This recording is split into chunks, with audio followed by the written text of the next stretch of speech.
بسم اللہ الرحمن الرحیم۔ شروع اللہ کے بابرکت نام سے جو بڑا مہربان اور نہایت رحم کرنے والا ہے۔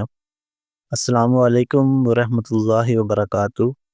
وہ عورت دنیا میں ہی جنتی کہلائے گی جو نماز ظہر کے بعد قرآن مجید کی یہ صورت پڑھتی ہے، کیونکہ جو لوگ قرآن پاک کو مضبوطی سے تھام لیتے ہیں تو اللہ تعالیٰ ان کے مرتبہ کو بلند کر دیتا ہے اور دنیا میں ہی عزت مقام حاصل کر لیتے ہیں، اور آخرت میں بھی جنت ان کا ٹھکانہ ہوتا ہے۔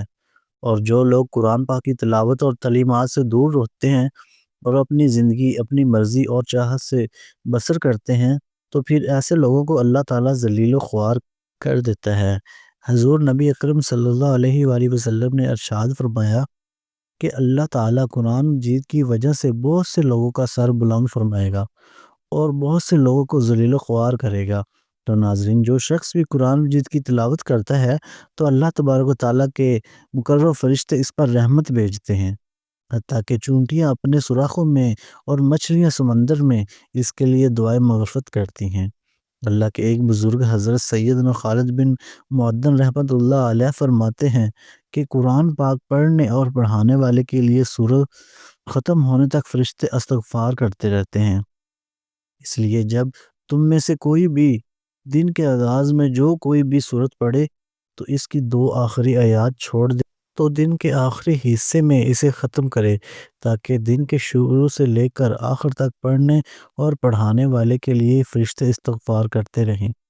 قرآن پاک کی اس صورت سے جو محبت کرتا ہے یا جو بندہ اس صورت کو پڑھتا ہے تو اللہ تبارک و تعالیٰ اسے دنیا میں ہی جنت کی بشارت دے دیتا ہے۔ اس صورت سے محبت کرنے والے، اس صورت کو پڑھنے والے جنت میں داخل ہوتے ہیں۔ تو جو بھی مسلمان مرد یا عورت نماز ظہر یا کسی بھی نماز کے بعد قرآن کی یہ صورت صرف 10 مرتبہ روزانہ اس صورت مبارکہ کو پڑھے گا تو وہ دنیا میں ہی جنتی کہلائے گا۔ حدیث مبارکہ میں ہے کہ ایک شخص نے حضور پاک صلی اللہ علیہ وآلہ وسلم سے عرض کیا، یا رسول اللہ، میں اس صورت سے محبت کرتا ہوں۔ تو آپ صلی اللہ علیہ وآلہ وسلم نے فرمایا کہ اس کی محبت تجھے جنت میں لے کر جائے گی۔ اس شخص نے کسی اور کو اس صورت کو پڑھتے ہوئے رات کے وقت سنا کہ وہ بار بار اس کو دہرا رہا ہے۔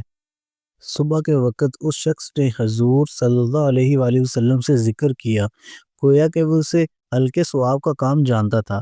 تو حضور صلی اللہ علیہ وآلہ وسلم نے فرمایا، اس کی قسم جس کے ہاتھ میں میری جان ہے، یہ صورت ایک تہائی قرآن کے برابر ہے۔ حضرت ابو ہریرہ رضی اللہ تعالیٰ عنہ سے مروی ہے کہ رسول اللہ صلی اللہ علیہ وآلہ وسلم نے فرمایا، عورت جب 5 وقت کی نماز پڑھتی ہو، اپنی ناموس و عزت کی حفاظت کرتی ہو اور شوہر کی اطاعت کرتی ہو تو جنت کے جس دروازے سے چاہے داخل ہو جائے۔ حضرت ابو ہریرہ رضی اللہ تعالیٰ عنہ سے مروی ہے کہ آپ صلی اللہ علیہ وآلہ وسلم سے پوچھا گیا کہ کون عورت بہتر ہے؟ تو آپ صلی اللہ علیہ وآلہ وسلم نے فرمایا، وہ عورت جب شوہر اسے دیکھے تو اسے خوش کر دے، جو کوئی کام کہے تو اس کی اطاعت کرے اور اپنی عزت کی حفاظت کرے اور اس کی مرضی کے خلاف مال خرچ نہ کرے۔ حضرت عمر رضی اللہ تعالیٰ عنہ سے مروی ہے کہ آپ صلی اللہ علیہ وآلہ وسلم نے فرمایا، مومن عورت کا عمل 70% یقین کے عمل کے برابر ہے، اور بد عورت کی بد عملی 1000 فاجروں کی بد عملی کی طرح ہے۔ حضرت ام سلمہ نے رسول پاک صلی اللہ علیہ وآلہ وسلم سے پوچھا، اے اللہ کے رسول، دنیا کی عورتیں افضل ہیں یا حوریں؟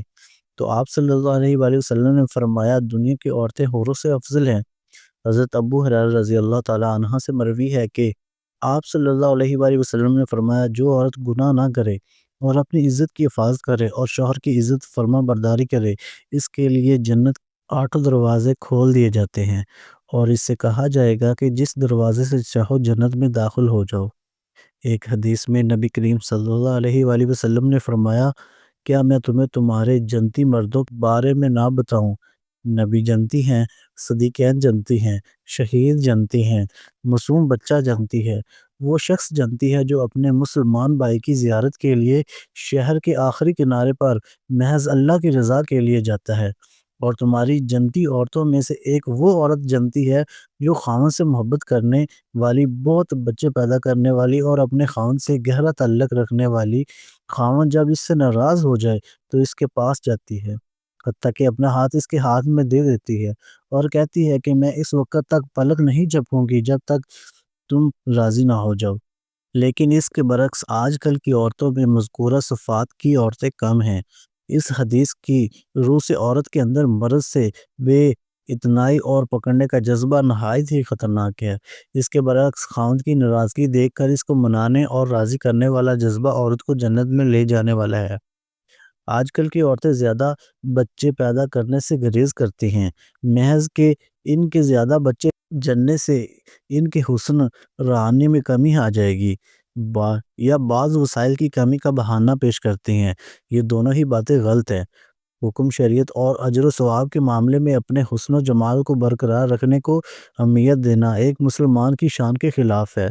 اس طرح وسائل کا بہانہ اللہ تعالیٰ پر اعتماد تو عقل کے منافی ہے۔ اللہ تمہیں بھی رزق دیتا ہے اور تمہارے بچوں کو بھی، بلکہ سب کا رزق ہمارے ذمہ ہے۔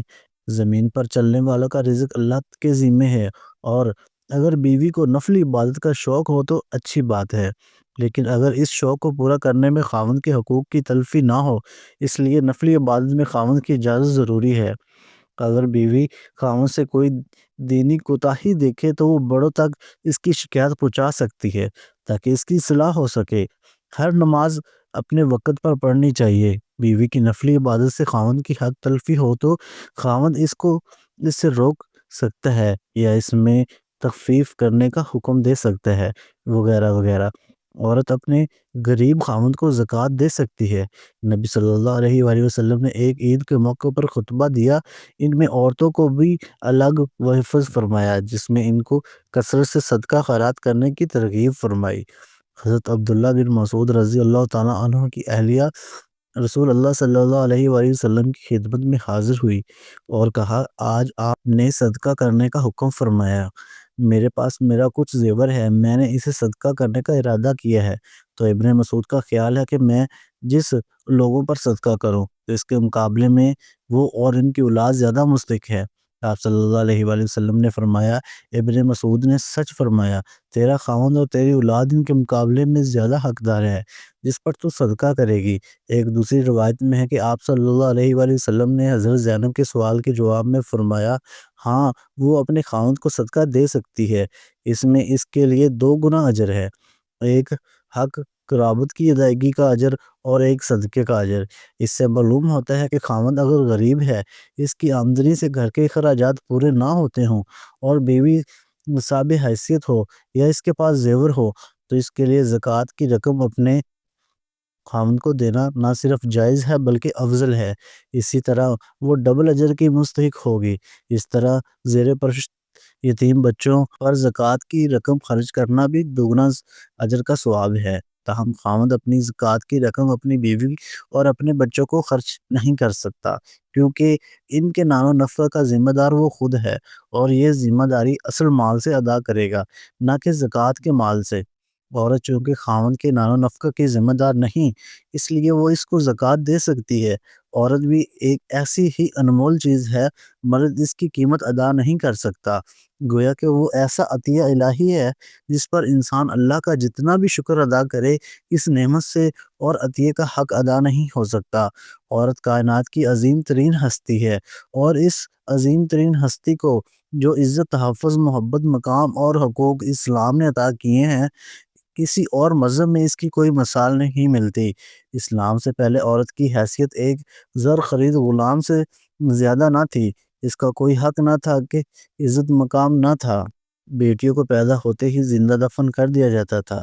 پھر دین اسلام کی روشنی پھیلی تو نبی کریم صلی اللہ علیہ وآلہ وسلم کو عورت کا مقام مرتبہ بنایا۔ اللہ رب العزت نے قرآن میں عورتوں سے متعلق رویے کی نشاندہی کرتے ہوئے فرمایا، اور جب ان میں سے کسی کو لڑکی کی پیدائش کی خبر دی جاتی تو اس کا چہرہ سیاہ پڑ جاتا اور غم سے بھر جاتا ہے۔ پھر دین اسلام میں دختر کشی کی اس بے معنی رسم کو غیر انسانی فعل قرار دیا۔ نبی کریم صلی اللہ علیہ وآلہ وسلم بیٹی کی پیدائش اور اس کی پرورش پر جنت کا پروانہ جاری ہوا۔ حضرت عبداللہ بن عباس رضی اللہ تعالیٰ عنہ بیان کرتے ہیں کہ رسول اللہ صلی اللہ علیہ وآلہ وسلم نے فرمایا، جس شخص کے ہاں بیٹی پیدا ہو وہ اسے زندہ درگور نہ کرے، اسے ذلیل نہ سمجھے اور اپنے بیٹے کو اس پر ترجیح نہ دے، تو اللہ تعالیٰ اسے جنت میں داخل کرے گا۔ مفسرین کہتے ہیں کہ زمانہ جاہلیت میں یہ دستور تھا کہ جب کسی شخص کو بیوی کے ہاں زچگی کے آثار ظاہر ہوتے تو وہ شخص بچہ پیدا ہو جانے تک اپنی قوم سے چھپا رہتا۔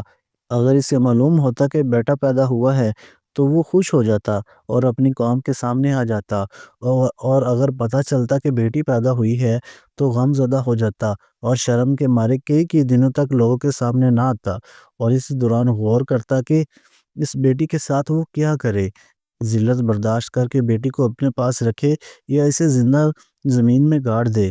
دنیا میں جب دین اسلام کی کرنیں بکھرنے شروع ہوئی اور اسے تمام مذاہب پر غلبہ حاصل ہوا تو گویا ساری دنیا کا نقشہ ہی بدل گیا اور زمانہ جاہلیت کی رسومات کے بت ٹوٹ گیا۔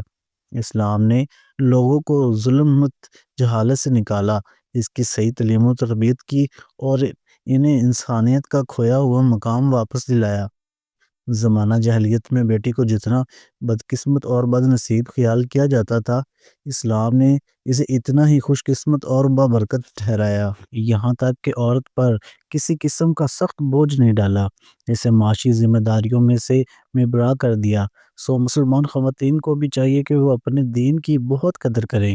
دنیا میں کامیابی، کامرانی، عزت و عافیت، قلبی روح اور سکون کی آرزو مند ہیں اور آخری زندگی کی بھلائی چاہتی ہیں تو شریعت اسلام کی پاسداری کریں اور احکامات الہی کی پابندی رہے۔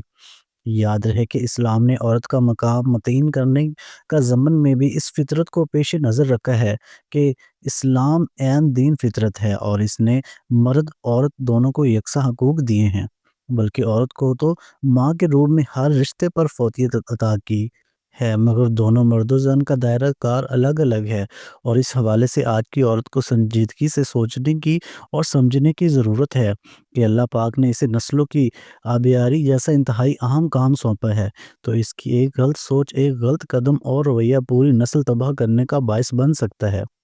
آج کل عورت کی آزادی کے نام پر جو کچھ ہو رہا ہے وہ خنا سے ظاہر اس کے ذہن میں اڈیلا جا رہا ہے اور اس کی دنیا اور آخرت دونوں تباہ کر سکتا ہے۔ تو پیاری بہنوں، یاد رکھو کہ اس کائنات میں مرد و زن دونوں کو الگ الگ ذمہ داریاں دی گئی ہیں۔ ایسی کون سی آزادی ہے جو ہمارے دین میں خواتین کو حاصل نہیں؟ یہ دین فطرت ہے، تو اس میں ایسا کچھ ہو ہی نہیں سکتا جو فطرت کے خلاف ہو۔ خدا را اپنے ذمہ داریاں سمجھے، راہ حق پر چلیں۔ اگر غلط راستے پر چلتے چلتے ہی موت آ گئی تو آخرت تباہ برباد ہو جائے گی۔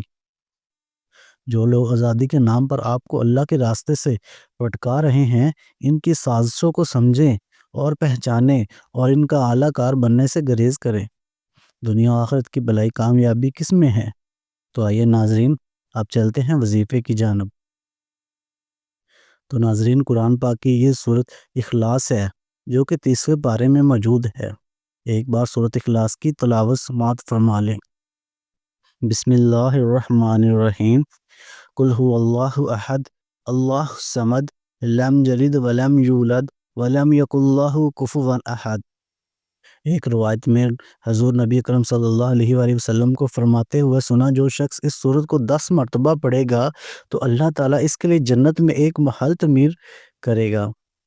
اس پر حضرت عمر رضی اللہ تعالیٰ عنہ نے کہا، یا رسول اللہ، پھر ہم تو بہت سارے محل بنوا لیں گے؟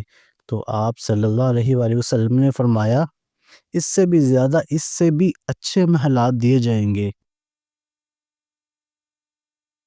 ایک حدیث میں ہے کہ جو شخص اس سورت کو 50 مرتبہ پڑھ لے تو اس کے 50 سال کے گناہ معاف ہو جائیں گے۔ ناظرین، کتنی زیادہ فضیلت اور اجر و ثواب ہے اس چھوٹی سی سورت کا۔ تو آپ سبھی نماز ظہر کے بعد یا کسی بھی نماز کے بعد رات کو سونے سے پہلے 10 مرتبہ سورت اخلاص کو پڑھ کر سوئیں۔ اس سورت کو پڑھنے سے دنیا میں ہی اللہ تبارک و تعالیٰ آپ کو اجر و ثواب دیتا رہے گا اور آخرت کی تیاری بھی ہوتی رہے گی۔ یاد رکھیے گا، اس سورت مبارکہ کو 3 مرتبہ پڑھنے سے ایک مکمل قرآن پاک پڑھنے کا ثواب ہوتا ہے۔ تو اس لیے اگر کوئی مسلمان قرآن پاک نہیں پڑھ سکتا تو قرآن پاک پڑھنا ضرور سیکھے۔ روزانہ سورۃ اخلاص باوضو ہو کر 200 بار پڑھنے سے 9 فائدے ہوتے ہیں۔ اللہ تبارک و تعالیٰ 300 غضب کے دروازے بند کر دیتے ہیں، مثلاً دشمنی، فتنہ، ناراضگی۔ اور آپ کو معلوم ہوگا کہ جب جب اللہ تبارک و تعالیٰ ناراض ہوتے ہیں تو اللہ تبارک و تعالیٰ انسان سے نعمتوں کو چھین لیتا ہے۔ جب اللہ پاک راضی ہوتا ہے تو غضب کے دروازے بند کر دیتا ہے اور انسان پر رحمتوں کے دروازے کھول دیتا ہے۔ اس کے علاوہ 100 مرتبہ سورۃ اخلاص پڑھنے کا فائدہ یہ ہے کہ اللہ تعالیٰ اس شخص پر 300 رحمت کے دروازے کھول دیتا ہے، رحمتیں ہی رحمتیں برسنے لگتی ہیں۔ اس کا تیسرا فائدہ یہ ہے کہ اللہ تعالیٰ 300 رزق کے دروازے کھول دے گا۔ آج کل ہر شخص روزی کی پریشانی، رزق کی پریشانی، نوکری کی پریشانی میں مبتلا ہے، اس لیے روزانہ 200 مرتبہ سورۃ اخلاص باوضو ہو کر پڑھیے۔ اللہ تعالیٰ غیب سے رزق عطا فرمائے گا، ہمیں پتہ ہی نہیں چلے گا کہ اللہ تعالیٰ کہاں سے رزق عطا کر رہا ہے اور کہاں کہاں سے اللہ رزق برسا رہا ہے۔ اور اس کا چوتھا فائدہ یہ ہے کہ اللہ پاک اسے علم سے آپ کو علم دیں گے، صبر و سمجھ بھی دیں گے۔ اس کا چھٹا فائدہ یہ ہے کہ 50 سال کے گناہ اللہ تبارک و تعالیٰ معاف فرما دیں گے۔ اور ساتواں فائدہ یہ ہے کہ اللہ پاک جنت میں بنگلے عطا فرمائیں گے، ہر بنگلے کے 70 دروازے ہوں گے۔ دوستو یہ بہت ہی مختصر سے وظیفہ ہے، اس کو ضرور کریں۔ اور آٹھواں اس کا فائدہ یہ ہے کہ 2000 رکعت نفل پڑھنے کا فائدہ ہوگا۔ اور نواں فائدہ یہ ہوگا جب بھی مرے گا جنازے میں 1,09,000 فرشتے شمولیت کریں گے۔ ماشاءاللہ، اللہ تبارک و تعالیٰ سے دعا ہے کہ اللہ تبارک و تعالیٰ ہمیں جگانہ نماز ادا کرنے کی توفیق عطا فرمائے۔ اللہ تبارک و تعالیٰ ہمیں قرآن پاک کی ہر ایک سورت، ہر ایک آیت کو سمجھ کر پڑھنے کی توفیق عطا فرمائے۔ اور اللہ تبارک و تعالیٰ تمام امت مسلمہ پر اپنا رحم اور کرم فرمائے۔ اللہ تبارک و تعالیٰ تمام امت مسلمہ بخش دے، آمین یا رب العالمین۔